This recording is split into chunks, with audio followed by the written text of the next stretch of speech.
Hello friends, आज की class में हम लोग देखने वाले हैं अम्पोलंग। इसके पहले हम लोगों ने 2 लेक्चर कंप्लीट कर लिया फ्रेंड्स। हम लोगों ने फर्स्ट वीडियो में देखा था रेट्रोसिंथेसिस एनालिसिस और सेकेंड लेक्चर में देखा था वन डिस्कनेक्शन अप्रोच को देखा था। अच्छे से डिटेल में हम लोगों ने उसको समझ लिया था। अगर आप लोगों ने उस वीडियो को नहीं देखा होगा तो जा करके देख लें, ताकि यह वीडियो आप लोग को इजीली समझ में आ सके। तो आइए स्टार्ट करते हैं आज का क्लास। अम्पोलंग क्या होता है इसको देखेंगे और इसकी डिटेल देखेंगे, और आज का इसका इंट्रोडक्शन फुली डिटेल में होने वाला है। तो आइए स्टार्ट करते हैं आज का क्लास। अम्पोलंग रिवर्स क्या होता है? ये reversal of polarity. It means इसमें क्या होता है, इसमें अगर एक ग्रुप में प्लस पाया जाता है, एक ग्रुप होता है माइनस, अगर उसको हम लोग क्लीवेज कर देते हैं तो क्या होता है, वो इक्वल जो एनायन है, एनायन पाया जाता है। इसमें एक में पॉजिटिव आयन पाया जाता है, एक तो नेगेटिव आयन पाया जाता है। अगर ये मान के चलें कि कोई ग्रुप है, जैसे कि पहले हम लोग इसकी डेफिनेशन को देख लेते हैं, उसके बाद हम लोग इसके किसको देखेंगे, रिएक्शन को देखेंगे। तो आइए स्टार्ट करते हैं इसके डेफिनेशन को। रेट्रोसिंथेसिस में नॉर्मल डिस्कनेक्शन में जैसा कि स्पष्ट है कि सिंथेसिस से क्या बनते हैं, positive and negative polar charge बनते हैं। हम लोग जानते हैं फ्रेंड्स कि हम लोग 2 मॉलिक्यूल को अगर हम लोग क्लीवेज करते हैं तो क्या बनता है, एक होता है माइनस चार्ज का बनता है, एक होता है पॉजिटिव चार्ज का बनता है। तो उसको हम लोग देखते हैं कि एक होता है पॉजिटिव चार्ज और सेकंड होता है नेगेटिव पोलर चार्ज, क्योंकि हम लोग जानते हैं कि नेगेटिव और पॉजिटिव होता है तो पोलर चार्ज में गिनती आता है। और अगर प्लस प्लस प्लस हुआ या नेगेटिव हुआ तो उसको हम लोग पोलर चार्जर नहीं कहेंगे, वो नॉन पोलर चार्जर होगा। तो ये होता है polar charger, positive ion and negative ion, ये पोलर चार्जर होता है। इनकी पोलैरिटी एटम की इलेक्ट्रोनेगेटिव पर डिपेंड करती है। तो हम लोग इसके क्या देखेंगे, इसके एग्जाम्पल को देखेंगे। इसके एग्जाम्पल किस टाइप का होता है जानेंगे, ताकि आप लोग को इजीली समझ में आ सके।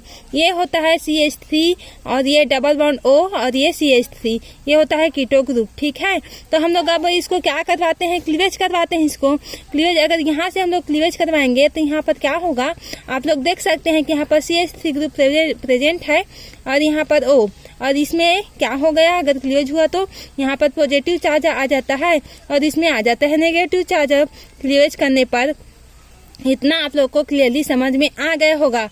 तो ये चार्ज है, ये चार्ज क्या होता है, दोनों इक्वल होता है। जैसा हम लोग रिएक्टेंट में लिए हैं प्रोडक्ट भी वैसा प्राप्त होगा, इक्वल, दोनों ही इक्वल में प्राप्त होगा और ये डिवाइड रहता है। ठीक है, इतना आप लोग को क्लियरली समझ में आ गया होगा। और आप लोग इसी तरह से नोट्स बनाते रहें, ताकि आप लोग के एग्जाम के टाइम में आप लोग को पढ़ना बहुत इजी हो जाए। अब इसके एग्जाम्पल को देखते हैं। हमने यह देखा कि नॉर्मल डिस्कनेक्शन क्या करवाए हैं अप्रोच में, इलेक्ट्रोनेगेटिव एटम ऑक्सीजन के पड़ोसी कार्बन में कैटायन, यहाँ पर है क्या है, कार्बन में क्या है, ये पॉजिटिव चार्ज, ऑक्सीजन क्या है, नेगेटिव चार्ज होता है। इसके पड़ोसी चार्ज ये है कार्बन, और इसके कार्बन में क्या है, पॉजिटिव चार्ज प्रेजेंट है। और पॉजिटिव को ही हम लोग क्या बोलते हैं, कैटायन बोलते हैं। तो दूसरे पोजीशन CH3 में क्या होता है, यहाँ पर क्या हो गया, यहाँ पर से हम लोग क्या करवा दिए हैं, यहाँ पर से क्लीवेज करवा दिए हैं। तो इसमें क्या आ जाएगा, नेगेटिव चार्ज आ जाता है, उसी को बोला गया है CH3 में नेगेटिव चार्ज।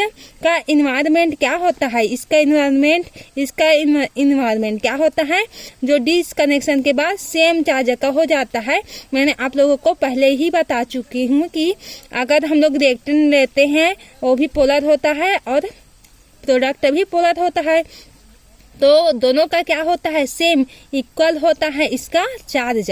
तो ये एनवायरनमेंट में रहता है और इसका चार्ज जो होता है वो सेम होता है। जैसे कि हम लोग और इसके एग्जांपल को देखते हैं यहाँ पर। तो यहाँ पर क्या होता है, अगर इसका हम लोग नंबरिंग करें तो 1 2 3 4 5 6, ठीक है, इतना आप लोग को क्लियर है। तो यहाँ पर क्या होता है, 1 है 1 पोजीशन और 3 पोजीशन एंड 5 पोजीशन। इसमें क्या होता है, इसमें कैटायन का इन्वायरमेंट पाया जाता है, जो विषम दिख रहा है आप लोग को 1 3 5, इसमें क्या है, कैटायनिक इन्वायरमेंट होता है। जबकि यहाँ पर 2 है 4 है और 6 है। तो ये क्या होता है हम लोग का, ये होता है एनायनिक चार्ज होता है। इतना तो आप लोग को क्लियर होगा कि जो विषम संख्या होता है वो केटायनिक इन्वायरमेंट का होता है, और जो क्या होता है सम संख्या होता है वो होता है हम लोग का एनायनिक इन्वायरमेंट में। बट जब कभी इनके पोलैरिटी में चार्ज होता है, यहाँ पर पोलैरिटी आ गया है, इसमें प्लस चार्ज है, यहाँ पर माइनस, यहाँ पर प्लस है तो यहाँ पर माइनस है, तो क्या आ गया है, ये पोलैरिटी आ गया है एक दूसरे में ये क्या हो गया है, पोलैरिटी हो गया है। तो चार्ज यहाँ पर चार्ज क्या होता है एनवायरनमेंट में किसी अदर फंक्शनल ग्रुप की वजह से परिवर्तन हो जाता है। अगर यहाँ पर हम लोग क्या कर देते हैं, यहाँ पर फंक्शनल ग्रुप को यहाँ पर ऐड कर देते हैं, तो ये क्या हो जाता है, चार्ज ओ में आ जाता है, इसमें भी नेगेटिव, इसका एनवायरनमेंट क्या हो जाता है, सेम हो जाता है। उसी को बोल रहे हैं यहाँ पर कि अगर फंक्शनल ग्रुप की अगर वजह से वहाँ पर चेंज हो रहा है रिवर्स पोलैरिटी, तब इस घटना को हम लोग क्या बोलते हैं, अनपोलर कहते हैं। इसी घटना को हम लोग क्या बोलते हैं, अगर ये क्या होता है, ये तो नेगेटिव चार्ज है, अगर इसी की वजह से फंक्शनल को तो हम लोग ओ ले लेते हैं, उसमें भी नेगेटिव चार्ज आ जाता है, तो उसके क्या हो जाता है, एनवायरनमेंट जो होता है इक्वल हो जाता है। तो इसी को ही हम लोग क्या बोलेंगे, इसी को ही हम लोग अनपोलर कहते हैं। आई होप इतना आप लोग को क्लियरली समझ में आ गया होगा। तो जो होता है ये क्या होता है, नेगेटिव ये क्या होता है, रिवर्स पोलैरिटी आ जाता है, तब इस घटना को ही हम लोग क्या बोलते हैं, अनपोलर कहते हैं। तथा रिट्रोसिंथेसिस में बने रिवर्स पोलराइज्ड सिंथोन्स को अनपोलर सिंथोन्स कहा जाता है। तो ये रिट्रोसिंथेसिस हो रहा है, तो रिट्रोसिंथेसिस में ही क्या हो रहा है, रिवर्स हो रहा है, ये एक दूसरे में रिवर्स पोलराइज्ड हो रहा है सिंथोन्स को ही हम लोग क्या बोलेंगे, अनपोलर सिंथोन्स बोलेंगे। ठीक है, आई होप इतना आप लोगों को क्लियरली समझ में आ गया होगा कि अनपोलर क्या होता है और ये क्या होता है, पॉजिटिव चार्ज केटायनिक एनवायरनमेंट क्या होता है, यहाँ पर किसे बोला है, एनायनिक एनवायरनमेंट किसे बोला है, ये इतना पूरा आप लोग को क्लियरली समझ में आ गया होगा। अब हम लोग इसके फिर से क्या देखेंगे, एग्जाम्पल को देखेंगे। अब हम लोग देखते हैं, यहाँ पर फिर से एग्जाम्पल लेते हैं। ये होता है हम लोग का OH ग्रुप, इसको हम लोग लेते हैं टोटल, यहाँ पर से हम लोग क्लीवेज करवाते हैं, क्योंकि यहाँ पर क्या जुड़ा हुआ है, डबल ग्रुप जुड़ा हुआ है। अगर डबल ग्रुप यहाँ पर जुड़ा हुआ है, इसको हम लोग क्लीवेज करवाते हैं, तो ये क्या होता है, यहाँ पर OH ये होता है, यहाँ पर से ऐसे करके मुड़ा हुआ है। अगर हम लोग यहाँ पर से क्लीवेज करवाते हैं तो इसमें पॉजिटिव चार्ज हो जाता है, और यहाँ पर प्लस से करेंगे और इसमें क्या आ जाता है, नेगेटिव चार्ज आ जाता है। तो ये पॉजिटिव और नेगेटिव की इन्वायरमेंट क्या होगा, इक्वल होगा। जहाँ जिस प्रकार इसमें था उसी प्रकार इसमें क्या होगा, इसका इन्वायरमेंट क्या होगा, इक्वल होगा। दोनों का जो चार्ज होगा प्लस चार्ज माइनस वो इक्वल होगा। ठीक है, तो ये आप लोग को समझ में आ गया होगा।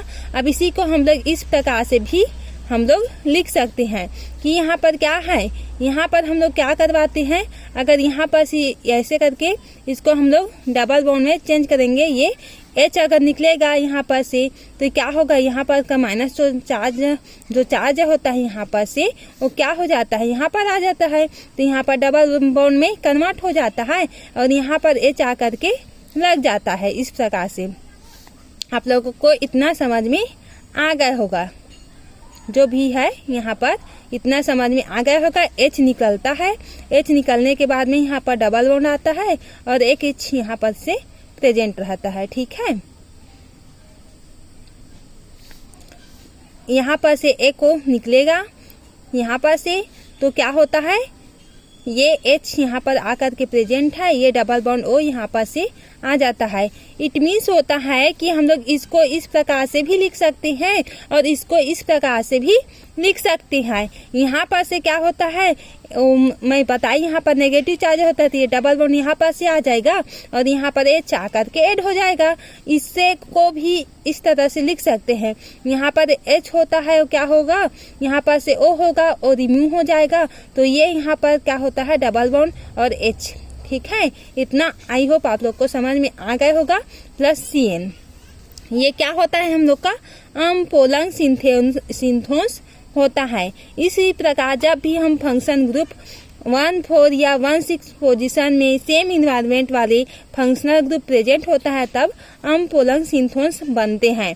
यहाँ पर क्या होता है 1,4 का होता है और 1,6 पोजीशन में सेम इन्वायरमेंट है यहाँ पर, तो क्या होता है ये उसमें फंक्शनल ग्रुप अगर हम लोग अटैच करते हैं प्रेजेंट होता है तो इसे को ही हम लोग क्या बोलेंगे अम्पोलंग सिंथोन्स कहते हैं। एग्जाम्पल के लिए हम लोग फिर से इसको देखते हैं। तो एग्जाम्पल में क्या होता है एल्किल ग्रुप जुड़ा हुआ है आर इट मीन्स होता है कोई भी एल्किल ग्रुप हम लोग ऐड कर लेते हैं। यहाँ पर OH लगा होता है, इस प्रकार से डबल बॉन्ड का ये कीटो ग्रुप है और ये R2 मानते हैं।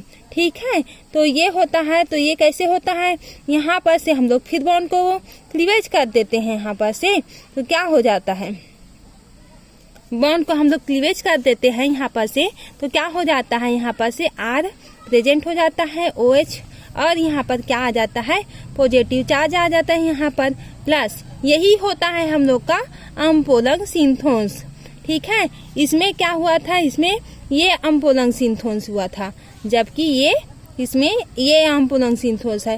तो यहाँ पर क्या होता है O कनेक्ट इसमें क्या होता है नेगेटिव चार्ज है क्योंकि इसमें पॉजिटिव चार्ज है तो इसमें नेगेटिव चार्ज आ जाएगा और यहाँ पर क्या है कीटो ग्रुप है, इस प्रकार से कीटो ग्रुप लगा हुआ है और R2 प्रेजेंट है। इस प्रकार से ये इसका एग्जाम्पल और थ्योरी पूरी डिटेल में कंप्लीट हो गया अम्पोलंग। आई होप आप लोग को क्लियरली समझ में आ गया होगा। और इसके एग्जाम्पल में क्या आता है अम्पोलंग में इसके एग्जाम्पल में मेन होता है हम किसके मैकेनिज्म को पढ़ते हैं बेंजोइन कंडेंसेशन का। इसके मैकेनिज्म को हम लोग डिटेल में अगले वीडियो में देखेंगे क्योंकि वो वीडियो लंबा जा सकता है, इसलिए आप लोग इसी अपने नोट्स में बना लेना। फ्रेंड्स मैं पार्ट 1 पार्ट 2 करके पूरा जितना है उसको मैं सिलेबस वाइज इसमें डाल दे रही हूँ आप प्लेलिस्ट में ताकि आप लोग को ढूंढना ना पड़े। आप लोग पारी से एक एक करके देख लेना और अपने नोट्स को अच्छे से बना लेना। आई होप आज का लेक्चर समझ में आया होगा। अगर समझ में आया है तो लाइक भी जरूर कर देना फ्रेंड्स, क्योंकि क्या होता है लाइक करने से कुछ नहीं होता है, बस इतना कॉन्फिडेंस आता है कि चलो स्टूडेंट लोग तो पढ़ रही हैं और मेरा नोट्स जो है आप लोगों के लिए हेल्पफुल है। और अगर ये अच्छा लग रहा हो तो अपने फ्रेंड्स में शेयर जरूर कर देना ताकि उन लोगों का भी हेल्प हो सके। तो आज का वीडियो यहीं से एंड करते हैं। Thank you.